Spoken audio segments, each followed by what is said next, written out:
Doctor Anjali ತಾಯಿ ಹೇಮಂತ್ ನಿಂಬಾಳ್ಕರ್ ಅವರ ಕಾಲಾವಧಿಯಲ್ಲಿ ಈ ಕೆಳಗಿನ ರಸ್ತೆಗಳ ಮಂಜೂರು ಮಾಡಿಸಿದ್ದಾರೆ. ಬಿಡಿ ಕಕ್ಕೇರಿ ಲಿಂಗನಮಠ ರಸ್ತೆಗೆ 5 ಕೋಟಿ ರೂಪಾಯಿ ಮಂಜೂರು ಆಗಿತ್ತು.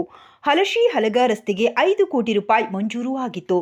ಮೇಲಿನ 2 ರಸ್ತೆಗಳನ್ನು 2022ರ ಎಸ್ಎಚ್ಡಿಪಿ ನಿಧಿಯಿಂದ ಡಾಕ್ಟರ್ ಅಂಜಲಿ ತಾಯಿಯವರು ಮಾಡಿಸಿದ್ದರು. ರಸ್ತೆ ಟೆಂಡರ್ ಅನ್ನು ಕೂಡ ಡಾಕ್ಟರ್ ಅಂಜಲಿ ತಾಯಿಯವರ ಕಾಲಾವಧಿಯಲ್ಲಿ ಮಾಡಲಾಗಿದೆ ಎಂಬುದನ್ನು ಪ್ರತಿಯೊಬ್ಬರು ಗಮನಿಸಬೇಕು.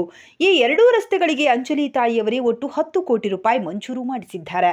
ಈ 10 ಕೋಟಿಯಲ್ಲಿ ಅಂಜಲಿ ತಾಯಿಯವರು 2 ರಸ್ತೆಗಳನ್ನು ನಿರ್ಮಾಣ ಮಾಡಲು ಕ್ರಮ ಕೈಗೊಂಡಿದ್ದರು.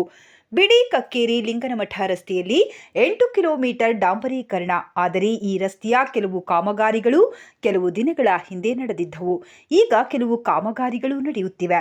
ಆದರೆ ಅಂಜಲಿ ತಾಯಿಯವರೇ ಬಿಡಿ ಕಕ್ಕೇರಿ ರಸ್ತೆಯ ಡಾಂಬರೀಕರಣಕ್ಕೆ ಅನುಮೋದನೆ ನೀಡಿದರು ಮತ್ತು ಅಂಜಲಿ ತಾಯಿಯವರೇ ಬಿಡಿಯಲ್ಲಿ ಈ ಕಾಮಗಾರಿಗಳಿಗೆ ಭೂಮಿ ಪೂಜೆ ಸಲ್ಲಿಸಿದರು.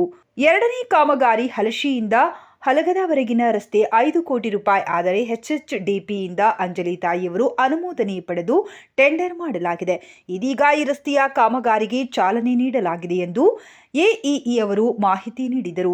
ನಂದಗಡ ಕ್ರಾಸ್ನಿಂದ ಹಲಶಿವರೆಗೆ 5.5 ಮೀಟರ್ ರಸ್ತೆ ಅಗಲೀಕರಣದ ರಸ್ತೆಯನ್ನು ಡಾಕ್ಟರ್ ಅಂಜಲಿ ತಾಯಿಯವರಿಂದ ಮಾಡಲಾಗಿತ್ತು. ಅಂಜಲಿ ತಾಯಿಯವರ ಕಾಲದಲ್ಲಿ ಟೆಂಡರ್ ಆಗಿತ್ತು. ಗುತ್ತಿಗೆದಾರರು ಆರ್ಥಿಕ ಸಂಕಷ್ಟದಲ್ಲಿ ಸಿಲುಕಿದ್ದರಿಂದ ಕಾಮಗಾರಿ ತಡವಾಗಿ ಆರಂಭವಾಗಿದೆ ಎಂದು ಎಇಇ ಅವರು ಮಾಹಿತಿ ನೀಡಿದರು. ಹೀಗಾಗಿ ಈಗ ರಸ್ತೆ ವಿಸ್ತರಣೆಯೊಂದಿಗೆ ಹಲಗದವರೆಗೆ 5.5 ಮೀಟರ್ ರಸ್ತೆ ಶೀಘ್ರ ನಿರ್ಮಾಣವಾಗಲಿದೆ. ಇನ್ನು 6-8 ತಿಂಗಳ ಕಾಲ ತಾಲೂಕಿನಲ್ಲಿ ಮಾಜಿ ಶಾಸಕಿ ಡಾಕ್ಟರ್ ಅಂಜಲಿ ತಾಯಿಯವರು ಮಂಜೂರು ಮಾಡಿಸಿರುವ ರಸ್ತೆ ಕಾಮಗಾರಿ ಮುಂದುವರಿಯಲಿದೆ ಎಂದು ಸದಾ ಹೇಳುತ್ತಿರುತ್ತೇವೆ.